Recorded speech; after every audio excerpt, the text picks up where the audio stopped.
Chapter 526, Dream of Eternity. The Rörsted Archipelago was the lone kingdom's governing branch in central Sanya Sea. Similarly, it was a key diocese of the Church of Storms. It had a high-ranking deacon, who was part of the Council of Cardinals, permanently stationed here. Of course, even a pirate at the level of admiral might not be able to stir such a powerful figure into action, much less when it dealt with a second mate and bosun. As a result, it was left to Deacon Cordoba Roy, who happily accepted the order and led two mandated Punisher teams to activate sealed artifacts 237 and 2166. They lay in ambush at a distance from 15 Amyris Avenue in order to be absolutely safe.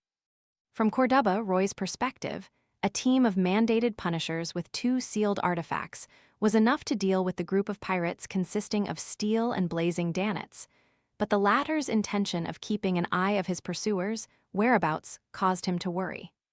Instinctively, he felt that there was a problem, so he called for an additional team of mandated Punishers. Actually, just having 237 is sufficient. While they waited, Cordoba Roy suddenly sighed. In his opinion, this sealed artifact would be the nightmare of Steel, Blazing, and company. He closed his eyes, and the corresponding information appeared in his mind.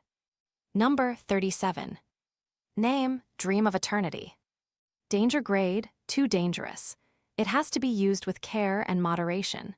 It can only be applied for operations that require 3 or more people, a deacon or diocese bishop. Security classification, bishop, team captain, and above. Sealing method, place in boiling water.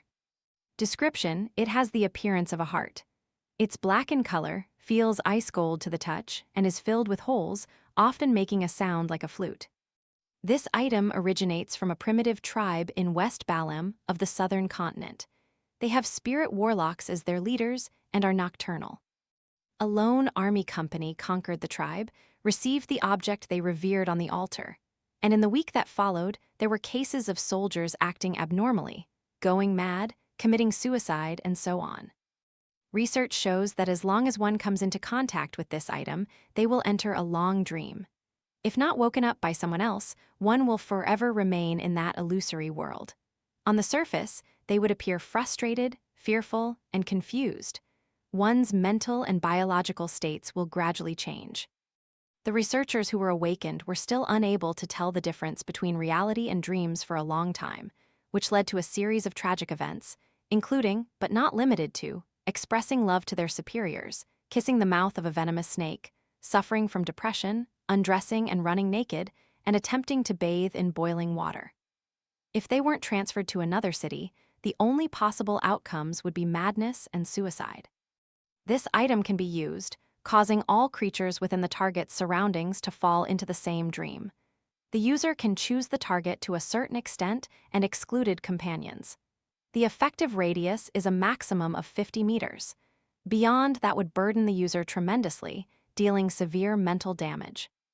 The user will enter a state of being unable to distinguish reality from dreams after the matter, and will have to leave the city where 237 is located for any chance of recovery. Many examples, see appendix, show that even without contact, this item can affect the surrounding population greatly unless it's placed in boiling water. Appendix 1. It is similar to the effects of a nightmare from the Evernight pathway, but it's more prominent and uncontrollable. 2. Example 1. A keeper once forgot to add charcoal, causing the fire to go out and the temperature of the boiling water to drop. He soon had an abnormal reaction, and he was suspected to be dreaming of a beloved girl of his. He began to make a passionate confession to his glove and tried to engage in relation beyond that of friendship with it. Example 2. As his thoughts churned, Cordoba Roy suddenly saw Blazing Danets, the Golden Dream's fourth bosun, come to this point of contact to collect information. He gestured with his hand, signaling the mandated Punishers to open the golden box engraved with numerous symbols and magic labels, before taking out sealed artifact 237, which was soaked in boiling water. The golden box contained another sealed artifact, 2166.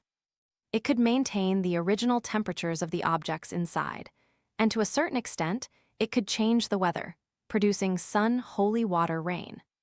Of course, it also had very negative effects. Otherwise, the mandated punishers would have long used it to seal 237 instead of using it as a temporary trick. The most unacceptable negative effect was that no matter what object remained in prolonged contact with it, it would become infected with the characteristics of life, and it would also piously believe in the eternal blazing sun. Within the mandated punishers, a table had already appeared that sang praises of the eternal blazing sun every day, and there was a candle that wished to light itself every second to purify everything. In response, the irascible mandated punishers had turned the table into a pile of firewood, and they had lit it using the aforementioned candle. Seeing figures appear one by one and dashing towards 15 Amyris Avenue, Cordoba Roy didn't hesitate to press his right hand down, ordering the team member beside him to activate sealed artifact 237. An illusory fish scale immediately appeared on the surface of that member's palm, and he directly grabbed the sealed artifact that resembled a pitch-black heart out of the boiling water. The melodious sound of a flute rang out, and dense darkness enveloped the house at 15 Amyris Avenue. The scene before adventurer John Smith remained the same. It was still the bare, unfurnished living room and the black-cloaked, blazing Danitz. He didn't appear like he was in a dream. They ran over with all their might, fired, and used their own abilities to successfully injure Blazing and capture the famous pirate who had a bounty of 3,000 pounds and was involved with the key to death. However, in the real world, they were sitting with their legs up, or swimming with their arms outstretched, or using their fingers as guns, with their mouths making shooting sounds. "Move out!" Cordoba Roy left his hiding place and rushed to the house at 15 Amyris Avenue. The other mandated Punisher team members were divided into two groups and began encircling the house from different positions. Before Cordoba arrived, the living room was already brightly lit, as if the sun was rising. Holy pure water dripped down like rain, it none other than sealed artifact 2166 being put to use. At a distance away, the flying carpet floated silently in the darkness. As soon as Steel Mavetti and the others saw the mandated punishers appear, they immediately understood that this was indeed a trap set by Blazing Danitz. This son of a bitch, he actually defected to the Church of Storms. Mavetti growled as mania flashed in his eyes. Blood Brambles Hendry looked at Calm Squall and sincerely praised him. "Fortunately, we weren't careless. In fact, I didn't expect a foolish donkey like Blazing Danitz to cooperate with the Church of Storms," Squall said calmly.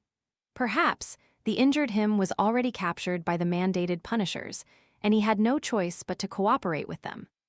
Just as they were about to leave, they saw something protruding from the shadows outside the house at 15 Amyris Avenue.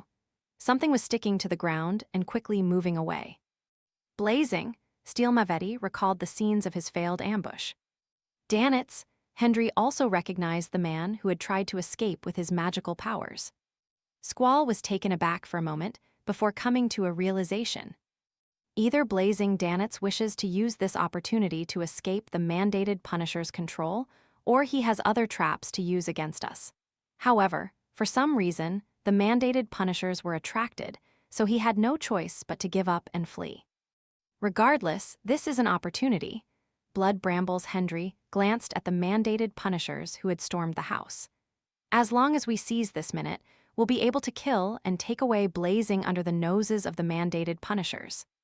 Steel Mavetti's hopes were momentarily raised, as his eyes revealed an abnormal look of mania. After Squall nodded, he said to the other two Beyonders, "Take my zombies and puppets and guard this position. Once the mandated Punishers are here, use them to create chaos and take the opportunity to escape." "Yes, boss." The two Beyonder pirates jumped off the flying carpet at the same time with the zombies and puppets. The peacock blue carpet made a turn and shot ahead of Blazing. "Provide us support, mainly be on guard against the surroundings. I'm worried that Danitz has other helpers." Squall seized the moment and said to the Blood Brambles Hendry. A smile appeared on Hendry's pale face. "All right." Without saying anything else, Squall nodded at Steel Mavetti. Relying on his advantage from being high in the sky, Mavetti was able to distinguish the mostly normal shadows, determining the direction of the target. He suddenly jumped off the flying carpet and landed heavily on the ground like a giant boulder. White frost condensed under his feet as a layer of cold and transparent ice quickly spread to the side. The black shadow was immediately frozen in the corner. With a crack, blazing Danet struggled to break free, growing out of the shadows. On the flying carpet, Hendry showed their good teamwork by dropping what he had long held in his hand. They were green leaves, flowers, and brambles. The leaves, petals, and brambles wildly grew in size or joined together, ensnaring blazing Danets, making him immobile. Squall took the opportunity to jump off the flying carpet and thrust a sharp scalpel in his right palm towards Danets' neck. Splat! He held onto the handle of the scalpel with his right hand and circled around to the back of the target. Danets' head fell off and his body quickly shrank, turning into a thin, tattered paper figurine. At the same time, Steel Mavetti felt an indescribable sense of hunger bearing down on him. It was like a terrifying monster hidden in the darkness, quietly watching him. No, it's not blazing. Just as this thought flashed through his mind, an extremely compressed, incandescent fireball flew over from one of the rooftops, smashing towards his body. Steel Mavetti only made one movement, and that was to raise his arm in front of his body. Boom! The flames exploded, and a shockwave radiated in all directions, blocking Squall's and Hendry's line of sight. However, they weren't flustered at all, as they had the utmost confidence in Steel. Sure enough, Mavetti only suffered from having his clothes torn and his skin covered in white marks. Apart from that, he hadn't suffered any injuries at all. But at that moment, he suddenly saw a figure walking out of the roiling flames in the sky. It was clearly a black cloak belonging to Blazing Danets, but it had neatly combed black hair, dark, emotionless eyes, and a thin, cold face. The Danets from before had always been Faceless Klein, Jayaman Sparrow, who had always been prepared for the hunt.